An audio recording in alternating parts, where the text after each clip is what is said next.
Здаецца, усё падрыхтавана. Паважаныя госці могуць заходзіць. Прывітанне. Добрага ранку. Прывітанне! Сядайце, толькі вельмі асцярожна. А чаму асцярожна? У кубачках кіпень? Пакуль што не. Просто вы можете ў любы момант кубачкі разбіць. Я вас добра ведаю. Мы, Кася, будзем іх трымаць вельмі асцярожна. А, ты нам гарбатку па сваім фірменным рэцэпце зрабіла.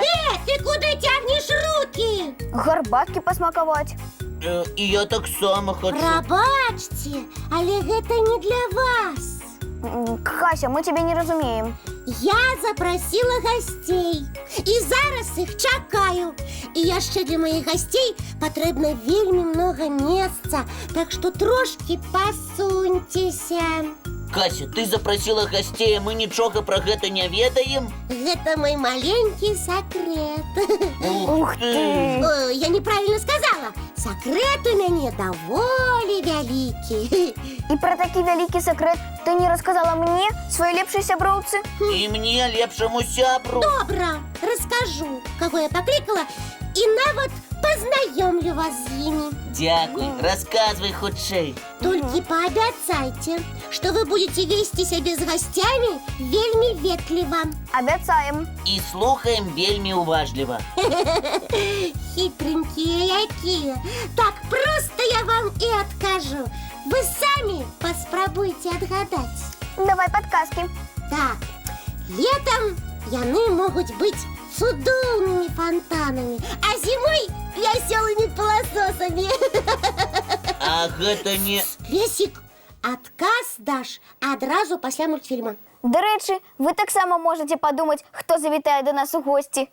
А пакуль што давайте разам паглядзім вясёлы мультфільм.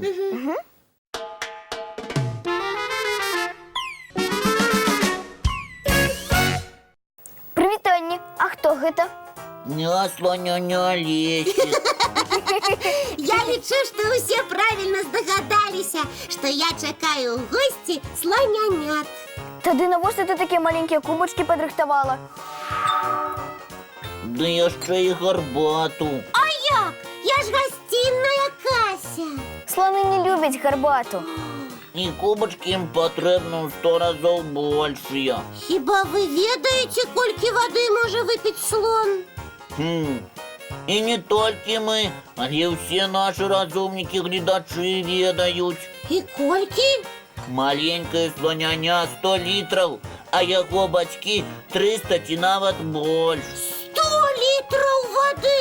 Гэта вельмі многа. Гэта цэлая напоўненая ванна. І мне здаецца, што сёння да нас завітала не адно маленькае сланяня, а зляцелася шмат хабатуноў з розных куткоў зямлі. А з якіх куточкаў мы зараз і даведаемся. Ага, так.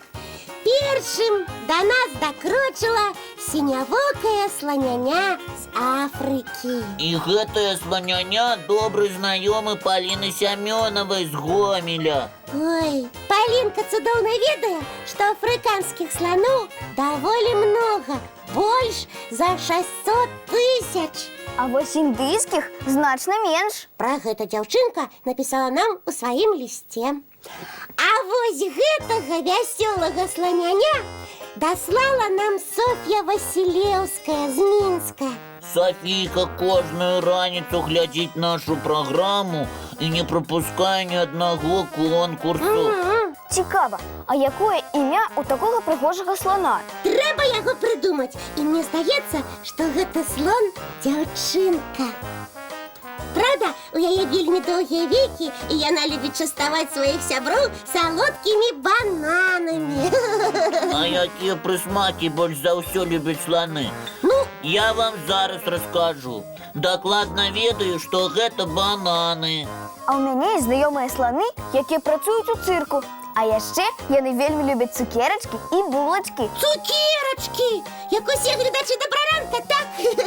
А яшчэ іх бацькі сочаць, каб яны не елі больш за 10 цукерачак у дзень. Ух ты! 10 цукерак! От такой колькасці могуць усе зубкі папсавацца і жываты разбалецца. А давайте спытаемся у наших гледачоў, колькі цукерачак у дзень можна есці такім жа дзецям, як мы. Сябры, падумайце, калі ласка, над адказам і разам з тым паглядзіце яшчэ адзін ранішні мультфільм. Угу.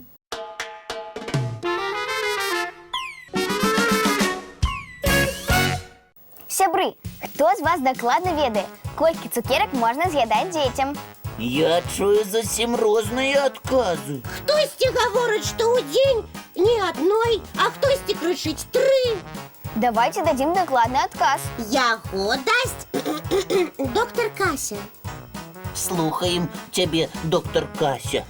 Доктор Кася дазваляе гледачам добраранка з'ядаць па маленькай цукерачцы ў дзень. Адна і кропка. Толькі не падводзьце Касю, ні адной цукеркай больш, дамовіліся? А карысней за цукеркі ласавацца садавіной ды гароднінай. Толькі яны не такія салодкія, як цукеркі ды пячэнне. А вось і памыляецеся. Чаму? Няўжо гародніна можа быць саладзейшай за цукеркі? Яшчэ як можа. Та ты хутчэй расказвай. Ха-ха, хітранькія якія. Самая салодкая гародніна гэта... Не, лепш адгадайце. Слова з 6 літар. З якой пачынаецца? З 4-й літары алфавіта. І ўсе ведаюць, што гэта Г. Г і яшчэ 5 літар. Я здагадваюся, што гэта гародніна. Гарбуз. Назовіце самую знакамітую казку пра гарбуз. Усе адказваюць, што гэта гісторыя пра папялушку. Правильно, прыгожая карета папялушкі была якраз з гарбуза. А яшчэ з гарбуза вельмі смачныя кашы і нават суп атрымліваюцца. Сябры, а хто з вас любіць гатаваць розныя стравы? Пашукайце самыя смачныя і карысныя рэцэпты з гарбуза. Самую салодкую гародніну мы ўжо вызначылі. А вось найсаладзейшую садавіну яшчэ не. А я ведаю, чым з лёгкасцю можна замяніць смачную цукерку. І чым? Фінікам, садавіна, якая расце на поўдні. Салодкая і смачная. Так што частуйцеся на здароўе.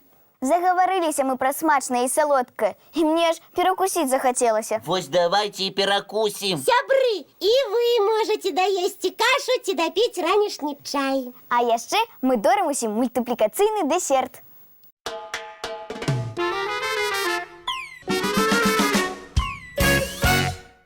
Калі ласка, не хвалюйся, мы абавязкова табе дапаможам. Толькі з сябрамі параімся. Настя, там хто тэлефануе з самай раніцы? Моя сяброўка Алёна. Яе малодшы братик плача і не жадае ісці ў сад. Справа не з лёгкіх. А я ведаю, што можна прапанаваць маленькаму хлопчыку. І што? Цікавую гульню па дарозе. Якую, напрыклад? Слухайце, па дарозе ў садок, ну ці ў школу можна заўважаць кветачкі і выбіраць тую, у якой можа жыць дзюймовачка. Ці знайсці дрэва, на якім будзе утульна сядзець кот у ботах. Матвей, ты нас чуеш? Мы, Кася, Лесик і я, даём табе спецыяльнае заданне. Па дарозе ў сад знайсці кветку для дзюймовачкі і дрэва для кота ў ботах. Толькі калі ласка, не плач, таму што спужаеш і дзюймовачку, і коціка. Ой, надышоў час развітвацца. А мы нагадваем, што з панядзелка па пятніцу у 7 гадзін раніцы Мы, як заўсёды, чакаем вас. У нашым добраранку! Будзе весела.